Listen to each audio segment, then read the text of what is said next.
शहर का एक अरबपति सेठ गुर्दों के फेल होने के कारण मौत के बिस्तर पर पड़ा था।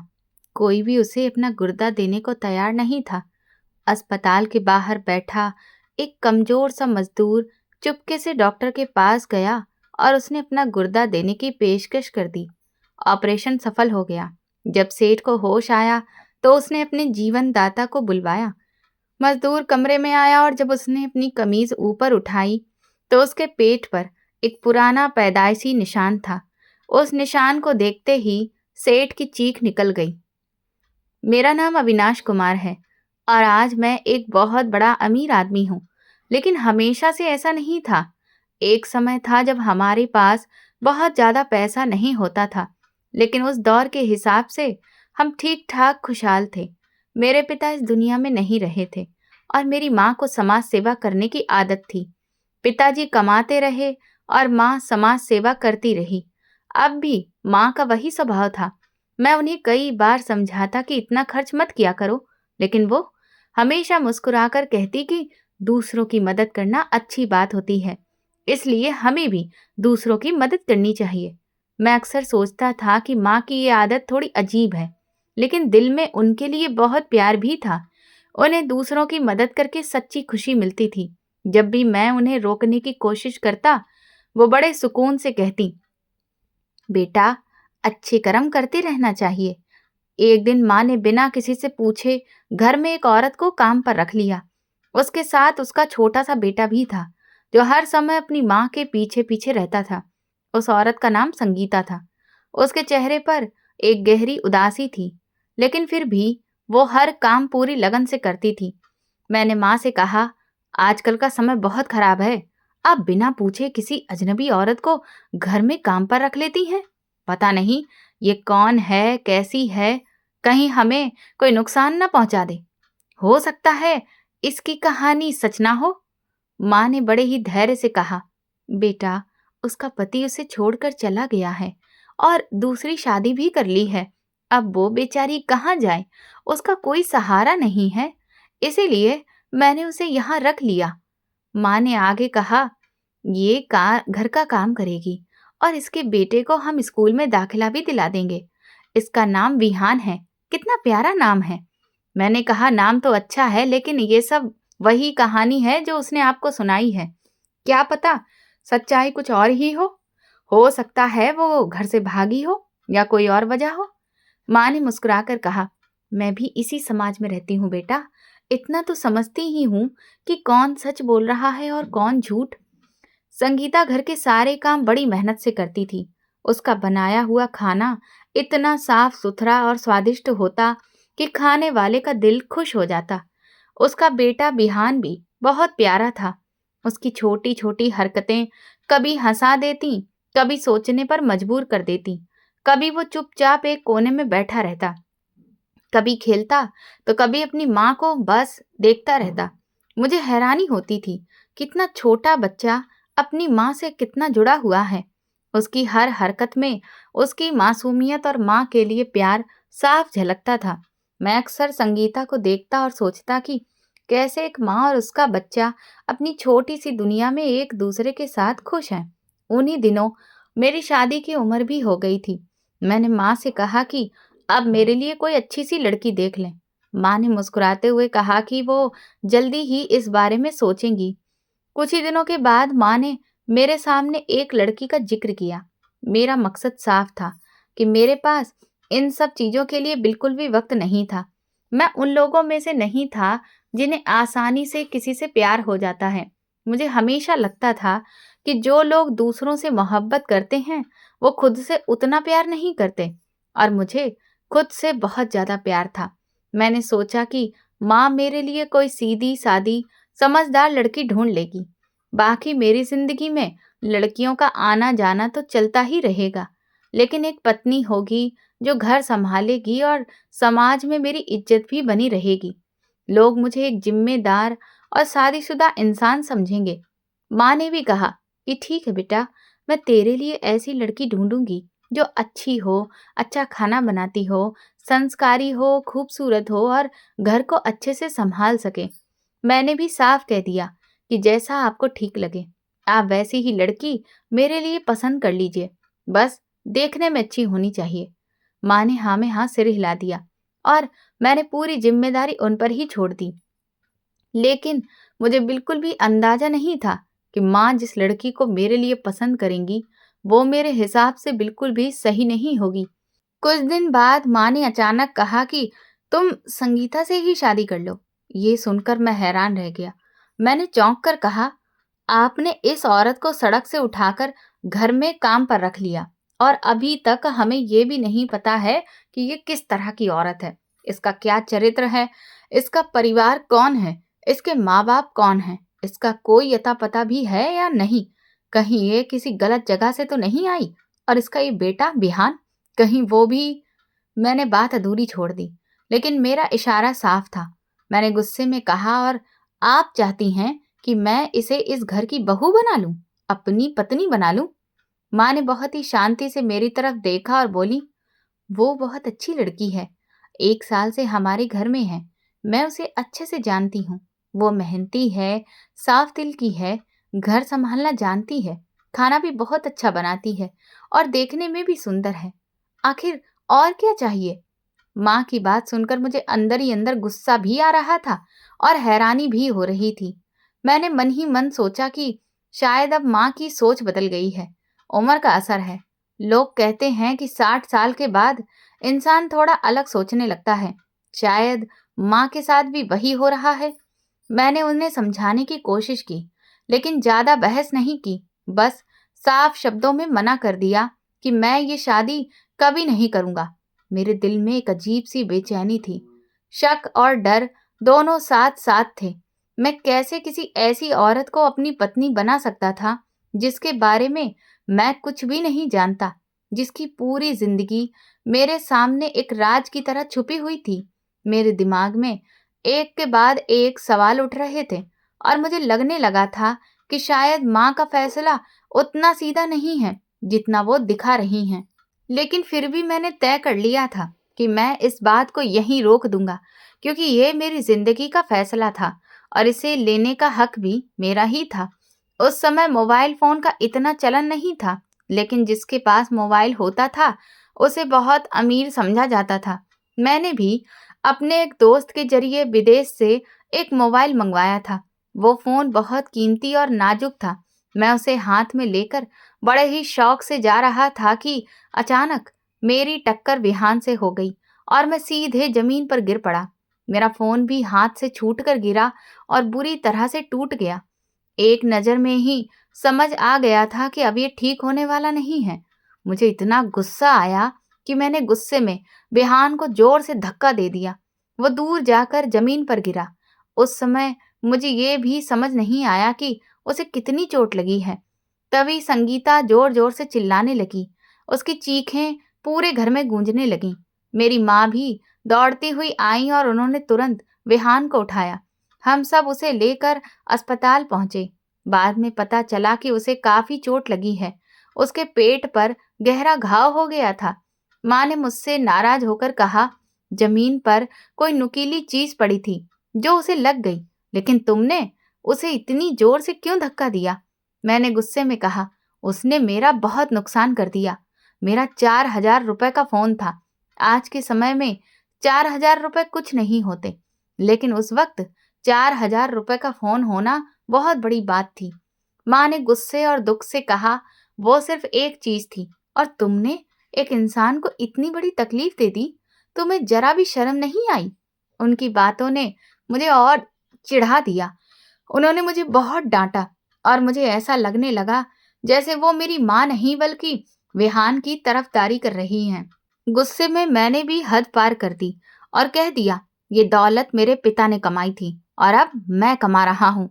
आपने 1 रुपया भी नहीं कमाया है, फिर भी आप इसे लोगों पर लुटाती रहती हैं। कभी किसी को घर में रख लेती हैं, कभी किसी की मदद करती हैं। अब ये सब नहीं चलेगा। अब मैं ऐसा नहीं होने दूंगा। मेरी बात सुनकर माँ चुप हो गई। उन्होंने धीमी आवाज में कहा, तो तुम ये कहना चाहते हो कि ये घर सिर्फ तुम्हारा है? मैंने भी साफ कह दिया, हाँ, ये मेरा ही घर है। इसके बाद मैं अपने कमरे में चला गया। कुछ देर के बाद मुझे एहसास हुआ कि मैंने बहुत गलत कह दिया। मुझे ऐसा नहीं बोलना चाहिए था। माँ को इस तरह चोट पहुंचाना सही नहीं था, लेकिन अब जो होना था वो हो चुका था। सुबह सुबह घर में जोर जोर से रोने चिल्लाने की आवाजें आईं। ये संगीता की आवाज थी। मैं घबराकर तुरंत नीचे भागा। देखा तो संगीता विहान को पकड़े खड़ी है और जोर जोर से रो रही है। उसकी आंखों में डर, दुख और गुस्सा सब एक साथ दिख रहा था। मैंने घबराकर पूछा, क्या हुआ? संगीता ने रोते हुए कहा, वो आपकी माँ अब इस दुनिया में नहीं रही। ये सुनते ही जैसे मेरे पैरों तले से जमीन खिसक गई। मेरा दिल जोर जोर से धड़कने लगा, जैसे किसी ने मेरे सीने को कसकर पकड़ लिया हो। मेरी आंखों के सामने सब कुछ धुंधला पड़ गया। मैं तुरंत कार लेकर निकला और संगीता और विहान को साथ में लेकर अस्पताल पहुंचा। वहां डॉक्टर ने मुझे बताया कि माँ को गए काफी समय हो चुका था। रात में ही उन्हें दिल का दौरा पड़ा था और वो अकेली ही थी। ये सुनकर मैं पूरी तरह से टूट गया। मेरे मन में एक अजीब सा दर्द और पछतावा भर गया। बार बार यही ख्याल आ रहा था कि कहीं मेरी बातों ने ही उन्हें अंदर से तोड़ तो नहीं दिया। कहीं ऐसा तो नहीं कि वो मुझे माफ किए बिना ही इस दुनिया से चली गईं। उस पल मेरे दिल में गुस्सा, दुख और पछतावा तीनों एक साथ उतर आए थे। मैं बार बार यही सोच रहा था कि मैंने अपनी माँ के साथ कितना गलत व्यवहार किया, कितनी ऐसी बातें कह दी जो उनके दिल को चुभ गई होंगी, कितनी बार उनकी बातों को नजरअंदाज किया और उनकी भावनाओं की कदर नहीं की। अब वो हमेशा के लिए मेरी जिंदगी से चली गई थी और ये पहला सच्चा पछतावा था जो मेरे दिल में गहराई तक बैठ गया। ऐसा पछतावा जो हर पल मुझे ये एहसास दिलाता रहता था कि मैंने अपनी माँ के प्यार को कभी सही तरह से समझा ही नहीं। घर वापस आकर मेरा गुस्सा फिर से उभर आया और मैंने संगीता और बिहान को देखा तो बिना कुछ सोचे समझे फैसला कर लिया कि अब मैं इन्हें इस घर में नहीं रख सकता। मैंने सख्त लहजे में कहा, तुम लोग यहाँ से चले जाओ। संगीता रोते हुए बोली, हम कहाँ जाएंगे? हमारे पास तो कोई सहारा ही नहीं है। लेकिन उस वक्त मेरा दिल पत्थर का बन चुका था। मैंने गुस्से में 5,000 रुपए उसके हाथ में रखे और कहा, बस यहाँ से चले जाओ। मुझे माफ कर दो। तुम्हें यहाँ मेरी माँ ने रखा था, मैं नहीं रखना चाहता था। ये कहकर मैंने दरवाजा बंद कर दिया। संगीता अपने बेटे विहान का हाथ पकड़े चुपचाप वहां से चली गई। जाते हुए मैंने एक नजर उन दोनों पर डाली। विहान के छोटे छोटे हाथ अपनी माँ की उंगलियों में कसकर थामे हुए थे। उनकी हर छोटी हरकत मेरे दिल को कहीं अंदर तक छू रही थी, लेकिन मेरा गुस्सा इतना ज्यादा था कि मैंने अपने जज्बात को दबा दिया। समय बीतता गया। धीरे धीरे मैंने अपनी शादी के बारे में सोचना शुरू किया। मुझे लगा कि अब मेरी जिंदगी में एक ऐसी औरत होनी चाहिए जो जिम्मेदार हो, जो घर को संभाल सके और मेरे साथ जिंदगी के हर मोड़ पर खड़ी रहे। लेकिन किस्मत ने मुझे कविता के रूप में एक ऐसी लड़की दी जिससे मैंने शादी तो कर ली, लेकिन बहुत जल्द मुझे ये एहसास हो गया कि वो मेरे लिए बिल्कुल भी सही नहीं है। कविता के लिए जिंदगी सिर्फ मौज मस्ती और पैसे खर्च करने का नाम थी। उसे घर गृहस्थी से कोई लेना देना नहीं था। ना उसे घर संभालने में दिलचस्पी थी और ना ही वो मेरी जिंदगी के अहम पहलुओं को समझती थी।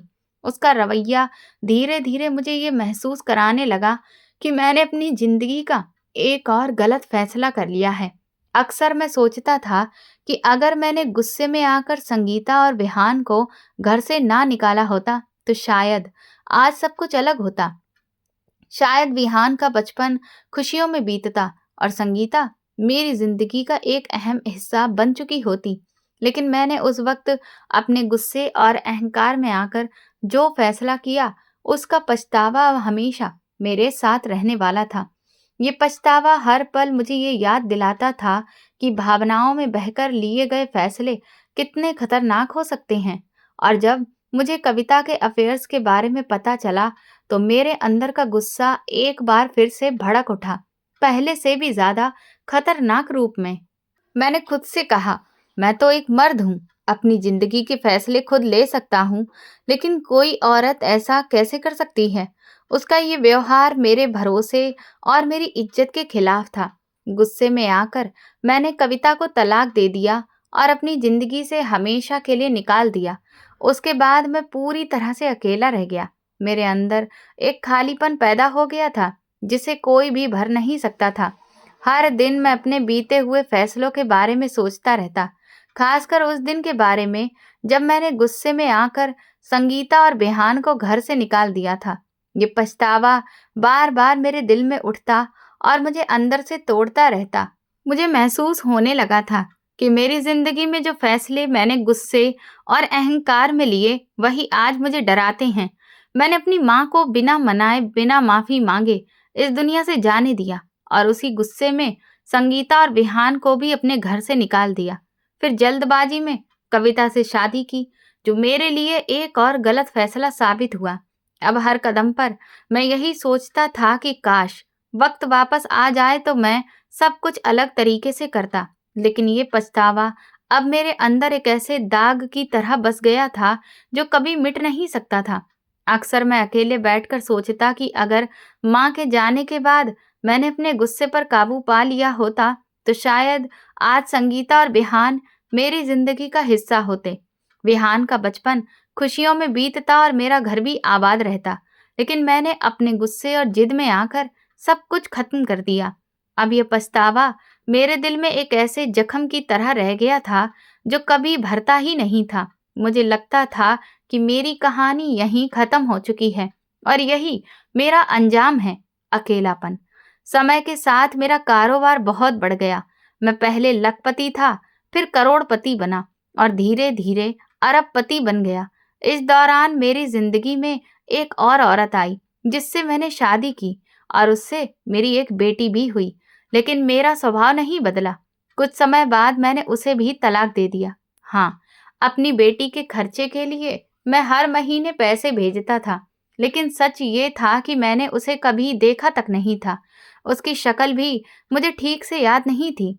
बस इतना ही रिश्ता था मेरा अपनी बेटी से। मुझे अंदाजा भी नहीं था कि आगे मेरी जिंदगी में क्या होने वाला है। धीरे धीरे मेरे गुर्दों में दर्द रहने लगा, शरीर में कमजोरी, सूजन और सांस लेने में दिक्कत होने लगी। मैं इलाज करवाता रहा, लेकिन मेरी जीवन शैली बिल्कुल खराब हो चुकी थी। मैं उल्टा सीधा खाना खाता, बाहर का जंक फूड, शराब भी पीने लगा था और इन्हीं आदतों की वजह से मेरे गुर्दे कब खराब होते होते पूरी तरह से जवाब दे गए, मुझे पता ही नहीं चला। एक दिन हालत ज्यादा खराब हुई तो मैं डॉक्टर के पास गया और कहा, मेरे गुर्दों में काफी समय से दिक्कत है, शरीर में कमजोरी रहती है, सूजन है और सांस भी ठीक से नहीं आती। डॉक्टर ने मेरी बात सुनी और तुरंत कुछ टेस्ट करवाने के लिए कहा। जब रिपोर्ट्स आई और डॉक्टर ने उन्हें ध्यान से देखा तो उनके चेहरे का भाव बदल गया।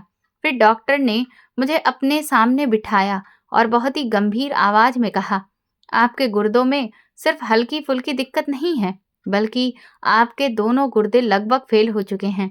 ये सुनते ही मैं जैसे सुन्न पड़ गया। मैंने हैरानी से कहा, ये कैसे हो सकता है? मैं तो अभी चल फिर रहा हूँ, बात कर रहा हूँ, मुझे ऐसा तो कुछ महसूस नहीं हुआ। डॉक्टर ने शांत लहजे में कहा, असल में यही सबसे बड़ा धोखा होता है। जब तक इंसान को सही मायनों में एहसास होता है, तब तक बहुत देर हो चुकी होती है। अगर आपको जिंदा रहना है तो आपके दोनों खराब गुर्दों को निकाल कर एक नया गुर्दा लगाना पड़ेगा, तभी आपकी जिंदगी कुछ हद तक सामान्य हो सकती है। ये सुनकर मैं बिल्कुल खामोश हो गया। मेरे दिमाग में एक साथ बहुत सारी बातें घूमने लगीं। मैंने धीरे से डॉक्टर से कहा, मैं गुर्दा खरीद सकता हूँ, मेरे पास पैसों की कोई कमी नहीं है। डॉक्टर ने मेरी तरफ देखा और कहा, सिर्फ पैसे होने से काम नहीं चलेगा। जिस इंसान का गुर्दा लिया जाएगा उसका टिश्यू भी आपसे मैच होना चाहिए। आपका ब्लड ग्रुप बहुत दुर्लभ है, इसीलिए ये काम इतना आसान नहीं होगा। फिर डॉक्टर ने कहा, अगर आपका कोई करीबी रिश्तेदार है तो उससे बात कीजिए, क्योंकि रिश्तेदारों के टिश्यू मैच होने के ज्यादा चांसेस होते हैं। मैं वहीं बैठा सोचता रह गया कि मेरा अपना है ही कौन। माँ अब इस दुनिया में नहीं थी, पिता तो पहले ही जा चुके थे, कोई भाई बहन भी नहीं था। जिन औरतों से मैंने शादी की उनसे भी रिश्ते खत्म हो चुके थे।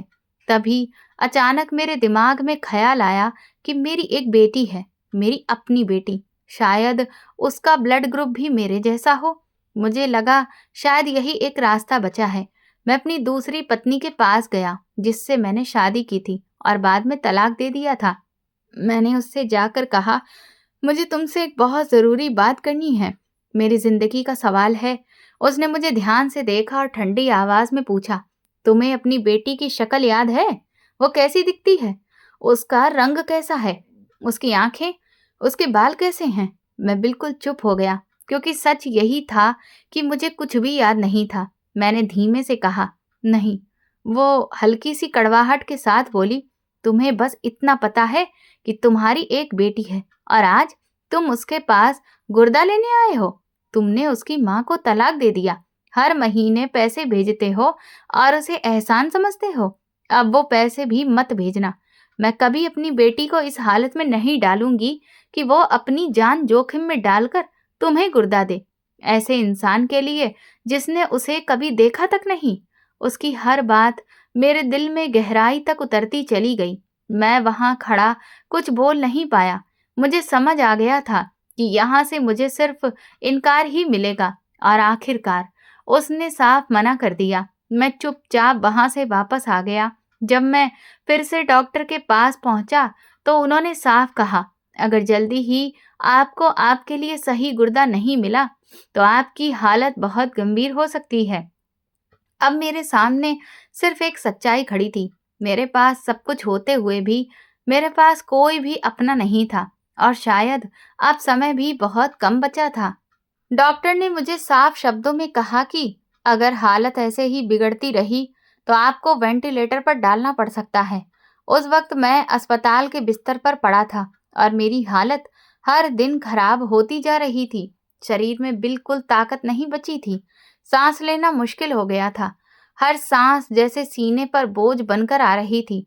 मेरे दिमाग में बार बार बस एक ही बात घूम रही थी कि अगर आज मेरी जिंदगी में कोई अपना होता, कोई ऐसा जो सच में मेरे लिए खास होता और मैं उसके लिए, तो शायद मैं इस हालत में नहीं होता।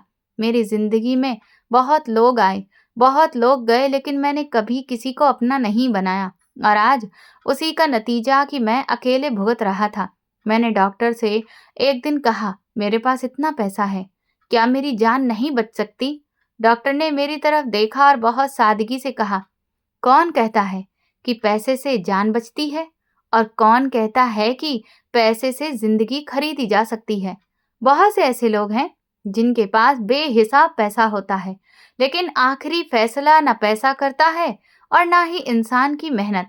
आखिरी फैसला तो किस्मत करती है और इस वक्त आपकी किस्मत आपका साथ नहीं दे रही।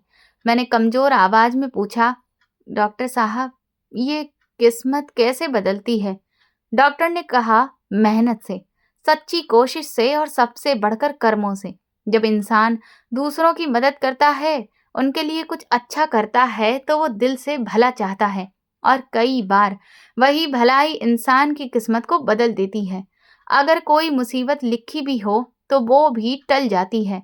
उनकी बात सुनकर मैं अंदर तक हिल गया। मुझे अपनी माँ की बातें याद आने लगीं, जब वो लोगों की मदद करती थी और मैं उन्हें रोकता था, उल्टा सीधा कहता था। मुझे तब समझ नहीं थी कि दूसरों की मदद करना कितना अच्छा काम होता है। मेरे लिए सही गुर्दा नहीं मिल रहा था। मैं बार बार संगीता के बारे में सोचता था। मैंने उसका रिश्ता ठुकरा दिया था सिर्फ इसलिए क्योंकि मुझे उसके बारे में पूरी जानकारी नहीं थी। मुझे शक था, लेकिन सच ये था कि वो एक बहुत अच्छी औरत थी। वो मेहनती थी, ईमानदार थी, घर संभालना जानती थी, खाना बहुत अच्छा बनाती थी, संस्कारी थी, सुंदर थी। हर मायने में वो वैसी ही थी जैसी एक आदमी अपनी पत्नी में चाहता है। मेरी माँ की सोच कितनी सही थी, ये अब मुझे समझ आ रहा था। अगर उस समय मैंने उनकी बात मान ली होती, संगीता को अपनी जिंदगी का हिस्सा बना लिया होता, तो शायद आज मेरी जिंदगी कुछ और ही होती। लेकिन मैंने अपने अहंकार और गुस्से में आकर सब कुछ खुद ही खत्म कर दिया। अब मेरी हालत इतनी खराब हो चुकी थी कि शरीर में बिल्कुल ताकत नहीं बची थी। सांस लेते वक्त सीना भारी हो जाता था, आंखें खुली रखना भी मुश्किल हो गया था।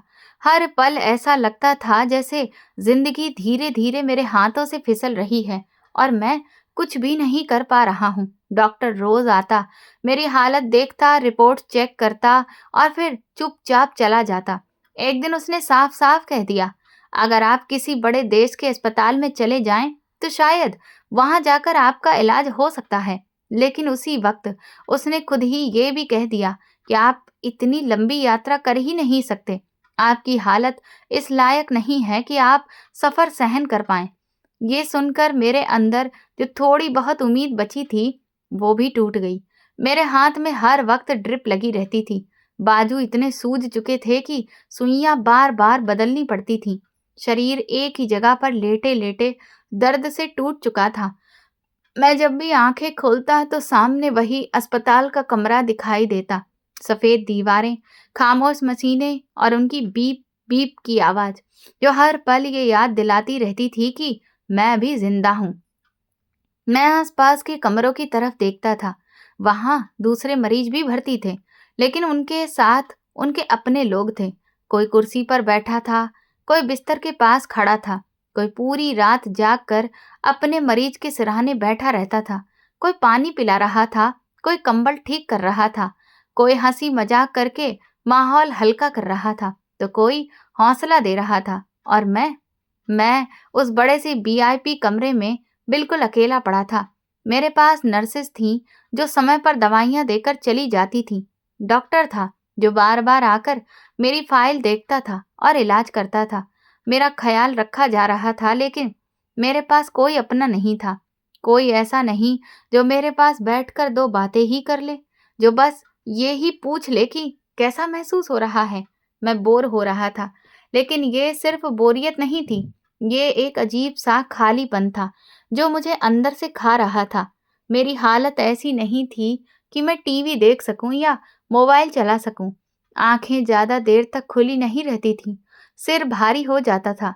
बस दिल करता था कि कोई अपना आए, मेरे पास बैठ जाए, कुछ बातें करे, चाहे बेकार की ही बातें क्यों ना हो, लेकिन अपनी मौजूदगी का एहसास तो दिलाए।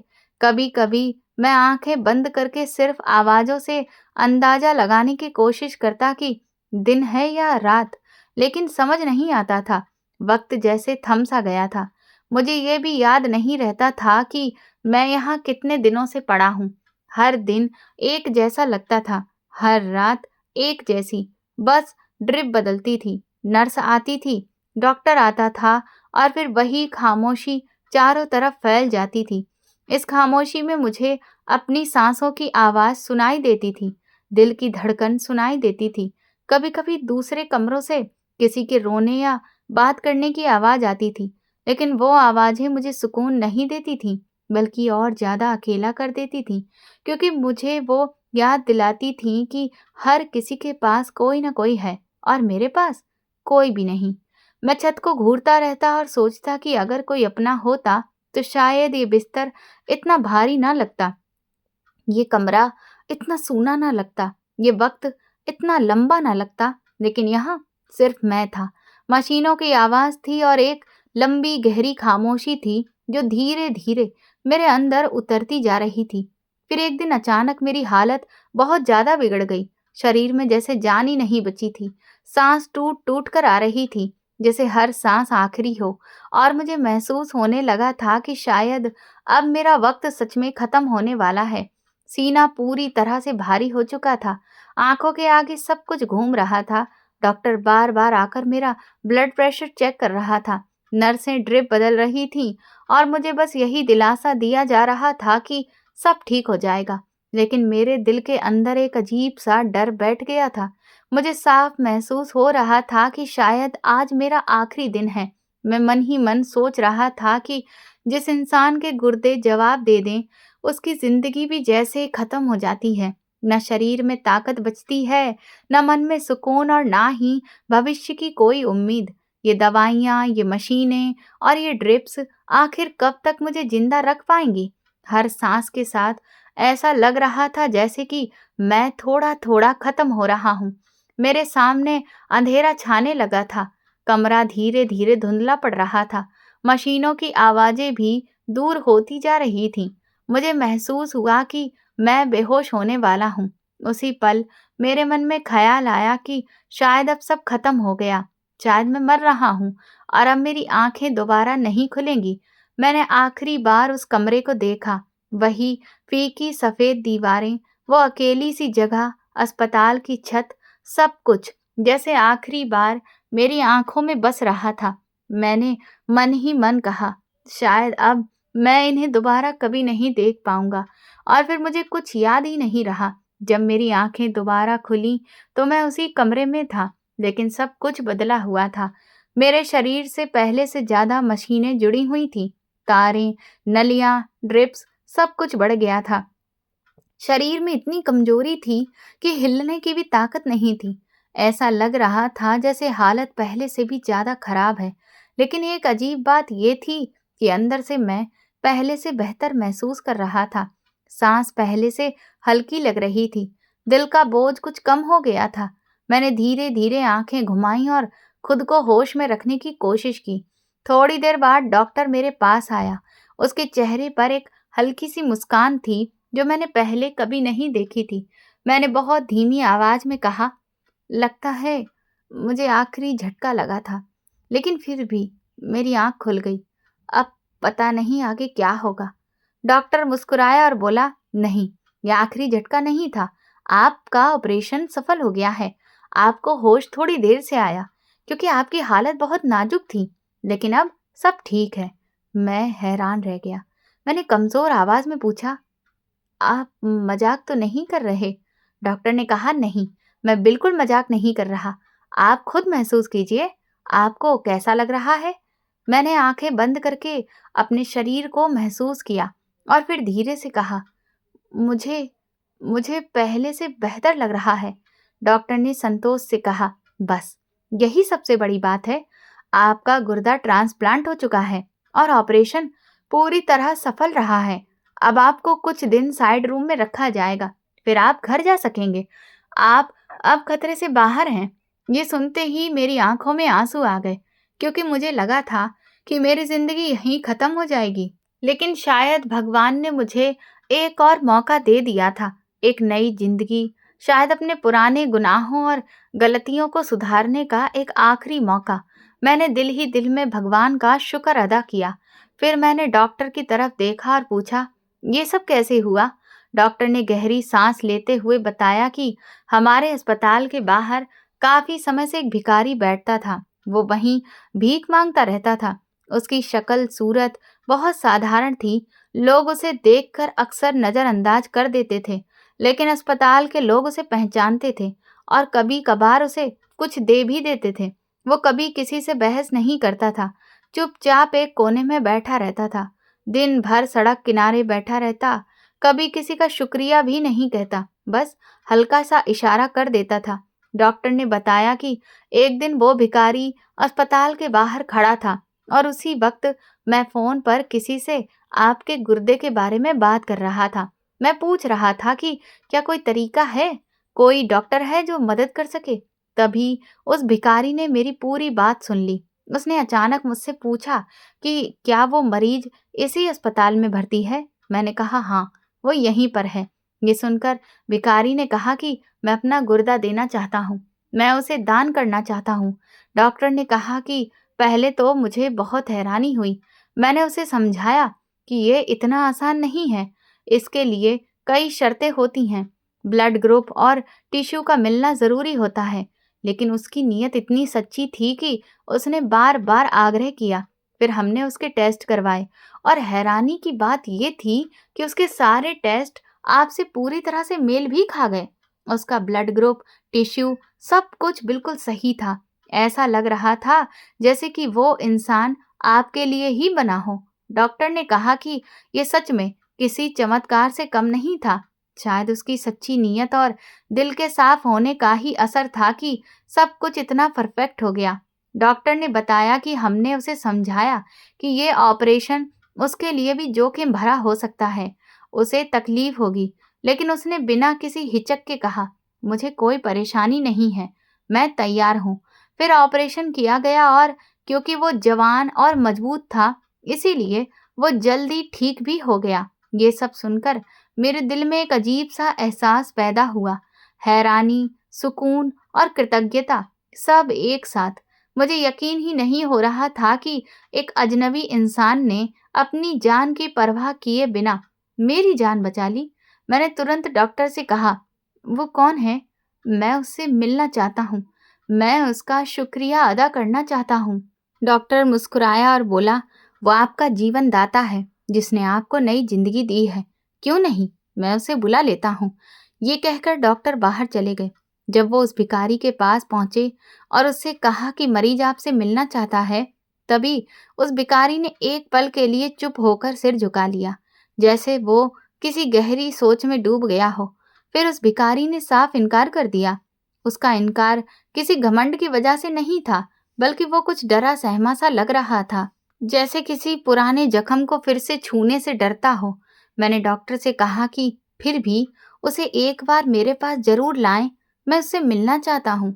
डॉक्टर ने मुझे भरोसा दिलाया कि वो कोशिश करेगा, लेकिन मेरे मन में एक ही सवाल घूम रहा था, जिस इंसान ने मेरी जान बचाई, वो मुझसे मिलना क्यों नहीं चाहता? थोड़ी देर बाद डॉक्टर उसे मेरे कमरे में लेकर आया। वो व्हील चेयर पर बैठा था, क्योंकि उसका भी ऑपरेशन हुआ था। हालांकि उसका ऑपरेशन मेरे मुकाबले कम जोखिम भरा था, क्योंकि वो जवान था और उसका शरीर मुझसे कहीं ज्यादा मजबूत था। मेरी हालत तो पहले ही बहुत नाजुक थी। ब्लड प्रेशर हाई रहता था और दोनों गुर्दे पूरी तरह से खराब हो चुके थे। जब मैंने पहली बार उसे देखा तो मेरे दिल को एक अजीब सा झटका लगा। उसकी उम्र ज्यादा नहीं थी, लेकिन गरीबी और हालात ने उसे वक्त से पहले बूढ़ा बना दिया था। उसके चेहरे पर थकान थी, आंखों में गहरी खामोशी थी और शरीर पर कमजोरी साफ झलक रही थी। वो सिर झुकाए बैठा था, जैसे किसी से नजर मिलाने की हिम्मत ही नहीं जुटा पा रहा हो। डॉक्टर ने धीरे से उसका कपड़ा उठाया और मुझे उसका वो जख्म दिखाया, वही जगह जहां से उसका गुर्दा निकाला गया था। लेकिन जैसे ही मेरी नजर उस जख्म के पास पड़े एक पुराने निशान पर पड़ी, मैं सन्न रह गया, क्योंकि वो कोई साधारण निशान नहीं था। उसे देखते ही मेरी रूह कांप उठी। मेरा दिल जोर जोर से धड़कने लगा, सांसें तेज हो गईं और आंखों से आंसू अपने आप बहने लगे। मैं खुद को रोक नहीं पाया और जोर जोर से रोने लगा। डॉक्टर घबरा गया। वो मुझे संभालने लगा और कहने लगा, आपको क्या हो गया है? खुद को संभालिए, आपका ब्लड प्रेशर बढ़ जाएगा। लेकिन उस वक्त मैं कुछ भी सुनने की हालत में नहीं था। मेरे मुंह से बस एक ही बात निकल रही थी, ये वही है, ये वही है। डॉक्टर ने हैरानी से पूछा, कौन? आप ये क्या कह रहे हैं? क्या आप दोनों एक दूसरे को जानते हैं? उसी पल वो लड़का भी रोने लगा। उसकी आंखों से आंसू बहने लगे, उसका चेहरा कांपने लगा। अब डॉक्टर और ज्यादा हैरान हो गया। उसने फिर से पूछा, क्या आप दोनों एक दूसरे को जानते हैं? मैंने कांपती आवाज में उससे पूछा, तुम्हारा तुम्हारा नाम क्या है? उसने सिर झुकाकर धीमे से कहा, विहान। ये सुनते ही मेरे अंदर जैसे सब कुछ टूट गया। ये वही विहान था, संगीता का बेटा, वही बच्चा जिसे मैंने बचपन में गुस्से में धक्का दिया था, जिसके पेट पर गहरी चोट लगी थी और उसी चोट का निशान आज भी उसके शरीर पर मौजूद था। और आज आज उसी बच्चे ने मुझे अपना गुर्दा देकर नई जिंदगी दे दी थी। ये वही बिहान था जिसे मैंने उसकी माँ के साथ अपने घर से निकाल दिया था। वही बच्चा जिसे मैंने बेबस हालत में सड़क पर छोड़ दिया था, और आज वही अपनी जान जोखिम में डालकर मेरी जिंदगी बचा गया। ये एहसास मेरे लिए असहनीय था। एक तरफ ये सच्चाई मेरे दिल को चीर रही थी कि जिस इंसान की जिंदगी मैंने बर्बाद की, वही आज मेरी जिंदगी का सहारा बन गया, और दूसरी तरफ ये दर्द कि वो आज एक भिखारी बनकर जी रहा है। अगर मैंने उस दिन गुस्से में आकर उन्हें घर से ना निकाला होता, तो शायद आज वो इस हालत में ना होता, और शायद मुझे इस तरह अपने गुनाहों का सामना भी ना करना पड़ता। शायद वो पढ़ लिख जाता, शायद वो एक अच्छी और सम्मान भरी जिंदगी जी रहा होता। मैं यही सोचता रहा कि आज भी उसके अंदर इतनी बड़ी इंसानियत जिंदा थी कि उसने उसी इंसान की मदद की जिसने उसके साथ सबसे बुरा व्यवहार किया था।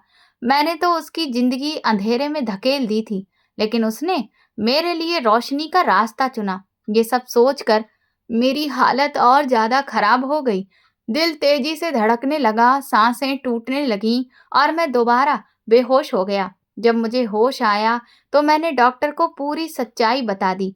डॉक्टर चुपचाप मेरी बात सुनते रहे। उनकी आंखें नम हो गई थीं। उन्होंने धीरे से कहा, वो सच में बहुत बड़ा इंसान है, जिसने उसके साथ बुरा करने वाले के साथ भी भलाई की। मैंने कमजोर आवाज में पूछा, वो कहाँ है? डॉक्टर ने कहा, वो यहीं है, इसी अस्पताल में। मैंने तुरंत कहा, डॉक्टर साहब, कृपया उसे जाने मत दीजिए। मैं ठीक होते ही अपनी जिंदगी की सबसे बड़ी गलती को सुधारना चाहता हूँ। डॉक्टर ने सिर हिलाकर कहा, ठीक है। मेरी हालत अभी भी पूरी तरह से ठीक नहीं थी, लेकिन दिल के अंदर जो बोझ था वो मुझे चैन से बैठने नहीं दे रहा था। मैंने बड़ी मुश्किल से डॉक्टर से इजाजत ली और बिहान को अपने साथ लेकर घर आ गया। रास्ते भर वो चुप रहा। उसने मुझसे कोई सवाल नहीं किया, कोई शिकायत नहीं की, बस खामोशी, जो शायद अब उसकी जिंदगी का हिस्सा बन चुकी थी। घर पहुंचकर मैंने उसके लिए नए कपड़े मंगवाए, उसे नहलाया, साफ सुथरा बिस्तर दिया और कहा, आराम करो, ये तुम्हारा घर है अब। आज से तुम यहीं रहोगे। तुम्हें अब भिखारी बनकर भीख मांगने की जरूरत नहीं है। ये सुनकर उसने मेरी तरफ देखा। उसकी आंखों में हैरानी थी, जैसे कि उसे यकीन ही नहीं हो रहा था कि उसके साथ ये सब सच में हो रहा है। लेकिन मेरे दिल में एक सवाल ऐसा था जिसे पूछे बिना मुझे सुकून नहीं मिल सकता था। सवाल पूछते वक्त मेरी रूह कांप रही थी, दिल जोर जोर से धड़क रहा था। फिर भी मैंने हिम्मत करके पूछ लिया, संगीता कहाँ है? ये सुनते ही विहान की आंखों में आंसू भर आए। उसने धीमी आवाज में कहा, मेरी माँ, मेरी बेचारी माँ।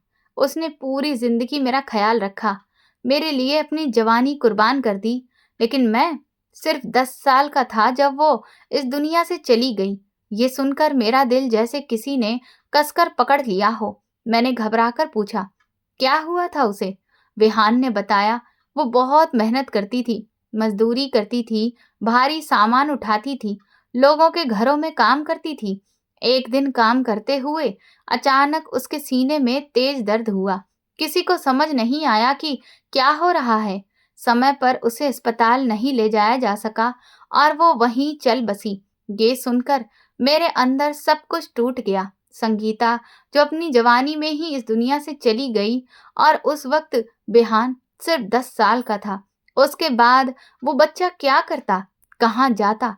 भीख मांगने के अलावा उसके पास कोई रास्ता ही नहीं बचा होगा। जब मैंने उन्हें घर से निकाला था, उसके 2 ढाई साल के बाद ही ये सब हो गया होगा। ये एहसास मेरे दिल में ऐसे बैठ गया जैसे कोई गहरा जख्म जो कभी भर ही नहीं सकता।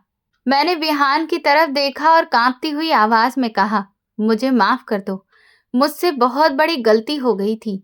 उसने बिना देर किए शांत स्वर में कहा, अगर मैंने आपको माफ ना किया होता तो मैं आपकी मदद क्यों करता? मुझे तो ये भी नहीं पता था कि मेरा खून आपसे मैच करेगा भी या नहीं। बस जब मैंने गुर्दे की बात सुनी तो डॉक्टर से कह दिया कि मुझसे ले लीजिए। वैसे भी मेरी जिंदगी का क्या ही मकसद रह गया था। बाद में डॉक्टर ने बताया कि सब कुछ मैच हो गया है और ये किसी चमत्कार से कम नहीं है। मैंने उनसे ये भी कहा था कि आपको मत बताइएगा, क्या पता आप मुझे देखकर नाराज हो जाएं। ये सुनकर मैं उसके सामने फूट फूट कर रो पड़ा। मैंने कहा, विहान, मैं बीते हुए वक्त को वापस तो नहीं ला सकता, लेकिन जो जिंदगी बाकी है, मैं चाहता हूं कि तुम उसे सुकून से जियो। मैं वादा करता हूं, अब तुम्हें कभी अकेला नहीं छोड़ूंगा। विहान ने बस हल्का सा सिर हिला दिया। उसने जिंदगी में इतनी मुश्किलें देख ली थीं कि अब उसके चेहरे पर न पूरी खुशी नजर आती थी और ना ही पूरा दुख। बस एक गहरी खामोशी थी जो उसके अंदर हमेशा के लिए बस चुकी थी। मैं उसे देखता रहा और मन ही मन तय कर लिया कि अब मेरी बाकी जिंदगी सिर्फ एक ही मकसद के लिए होगी, उस गलती को सुधारना जो मैंने सालों पहले की थी। बेहान को ये नहीं पता था कि मैं अपनी पूरी संपत्ति उसके नाम कर चुका हूँ। ये फैसला मैंने दिल से किया था, ताकि अगर मैं इस दुनिया से चला भी जाऊं तो उसे फिर कभी भिखारी बनकर जीना ना पड़े। मेरे लिए वो अब किसी बेटे से कम नहीं था, बल्कि सच कहूं तो वो मेरा अपना बेटा ही बन चुका था। मैंने अपनी बाकी जिंदगी में यही कोशिश की कि उसका हर तरह से ख्याल रखूं। मैं उसे अपने साथ बाहर ले जाता, घुमाता फिराता, उसे वो सारी खुशियां देने की कोशिश करता जो उसे बचपन में कभी नहीं मिली। मैं अक्सर देखता था कि वो चीजों को किस तरह से देखता है। उसकी आंखों में एक अजीब सी हैरानी होती थी, जैसे कि वो इस दुनिया को पहली बार देख रहा हो। वो ज्यादा बातें नहीं करता था, लेकिन उसकी खामोशी के पीछे एक पूरी कहानी छुपी होती थी। तब मुझे समझ आया कि कुछ जख्म ऐसे होते हैं जिन्हें शब्दों में बयान नहीं किया जा सकता। वो बस इंसान के अंदर हमेशा के लिए रह जाते हैं। एक दिन उसने मुझे अपनी माँ संगीता की तस्वीर दिखाई, जिसे देखकर मेरे कदम कांपने लगे। मैंने मन ही मन संगीता से माफी मांगी। मैंने कहा, मुझसे बहुत बड़ी गलती हो गई। मैं तुम्हें वो सम्मान और सुरक्षा नहीं दे सका जिसकी तुम हकदार थी। इसके बाद मेरा दिल हल्का तो नहीं हुआ, लेकिन मैंने भगवान से प्रार्थना की, अगर सजा देनी है तो मुझे देना, लेकिन मुझे माफ भी कर देना, क्योंकि मैंने नासमझी में बहुत गलतियां की। बहुत लोगों को उनकी जरूरत के वक्त ठुकराया। उस दिन मुझे पहली बार ये बात गहराई से समझ आई कि जिंदगी सिर्फ लेने और देने का नाम नहीं है, बल्कि ये रिश्तों की परीक्षा होती है। जब इंसान ताकतवर होता है तो वो अक्सर कमजोर को भूल जाता है, लेकिन जब वही इंसान कमजोर पड़ता है तो उसे हर रिश्ता, हर गलती और हर पछतावा याद आ जाता है। और तब समझ आता है कि असली दौलत पैसा नहीं बल्कि अपने लोग होते हैं। लेकिन फिर भी जीना पड़ता है। मैंने अपनी जिंदगी में बहुत कुछ देखा, दौलत देखी, घमंड देखा, अकेलापन देखा, और आखिर में ये भी समझ लिया कि असली ताकत माफ करने में होती है और असली इज्जत इंसानियत में होती है। अगर मैंने सही समय पर संगीता और बिहान का साथ दे दिया होता तो शायद आज मेरी जिंदगी कुछ और ही होती। लेकिन बीता हुआ वक्त कभी वापस नहीं आता। इंसान सिर्फ अपने आज को बेहतर बना सकता है। विहान आज भी मेरे साथ है। वो धीरे धीरे बदल रहा है। उसकी आंखों में अब पहले जैसा डर नहीं रहा। वो मुस्कुराता भी है, लेकिन उसकी मुस्कान बहुत खामोश होती है। मैं जानता हूँ कि उसके अंदर का बच्चा बहुत पहले ही बड़ा हो चुका है। शायद अब वो कभी पूरी तरह से बच्चा बन भी नहीं पाएगा। मैंने अपनी बाकी जिंदगी इसी बात के नाम कर दी है कि मैं किसी को बेसहारा नहीं छोड़ूंगा, किसी को उसकी कमजोरी से नहीं आंकूंगा, क्योंकि अब मैं समझ चुका हूँ कि आज जो देने वाला है वो कल लेने वाला भी हो सकता है, और आज जो दरवाजा बंद करता है कल वही उसी दरवाजे के बाहर खड़ा भी हो सकता है। जिंदगी बहुत अजीब होती है। यह हमें गिराती भी है, उठाती भी है, हमें परखती भी है और सिखाती भी है। आखिर में इंसान के पास सिर्फ उसके कर्म ही रह जाते हैं। न पैसा साथ जाता है, न ताकत, न घमंड, बस यादें रह जाती हैं। और वो लोग रह जाते हैं जिनके दिल हमने तोड़े होते हैं या जिनके जख्म हमने भरे होते हैं। मेरी यही सीख है कि कभी किसी को छोटा मत समझो, किसी को उसकी हालत से मत परखो, क्योंकि हो सकता है वही इंसान एक दिन तुम्हारी जिंदगी का सबसे बड़ा सहारा बन जाए। और अगर तुमसे कभी किसी का दिल दुखा है तो माफी मांगने में देर मत करो। माफी मांगने से इंसान छोटा नहीं होता, बल्कि और बड़ा हो जाता है। यही जिंदगी है। इसी में पछतावा भी है, दुख भी है, लेकिन फिर भी जीना पड़ता है। मरने से डर भी लगता है, लेकिन फिर भी जिंदगी खूबसूरत लगती है, क्योंकि शायद उम्मीद का नाम ही जिंदगी है। तो दोस्तों, अगर आपको हमारी ये कहानी पसंद आई है और आप किस शहर से ये कहानी सुन रहे हैं, हमें कमेंट करके जरूर बताएं। इस वीडियो को लाइक करें, हाइप दें और ज़्यादा से ज़्यादा शेयर करें। चैनल पर नए हैं तो सब्सक्राइब करें और नोटिफिकेशन बेल दबाएं, ताकि अगली अपडेट सबसे पहले आपको मिले। ये कहानी पूरी तरह से काल्पनिक है और केवल मनोरंजन तथा सीख देने के उद्देश्य से बनाई गई है। इस कहानी का किसी भी व्यक्ति, स्थान या घटना से कोई सीधा संबंध नहीं है। अगर किसी व्यक्ति या घटना से कोई भी समानता दिखाई देती है तो उसे मात्र संयोग समझा जाए। इस कहानी में दिखाई गई घटनाओं और पात्रों का उद्देश्य समाज में अच्छे कर्म, इंसानियत और रिश्तों की अहमियत को समझाना है। किसी भी तरह की चिकित्सीय जानकारी या अंगदान से संबंधित बातें केवल इस कहानी का हिस्सा हैं। वास्तविक जीवन में किसी भी चिकित्सीय निर्णय के लिए हमेशा योग्य डॉक्टर की सलाह अवश्य लें। धन्यवाद।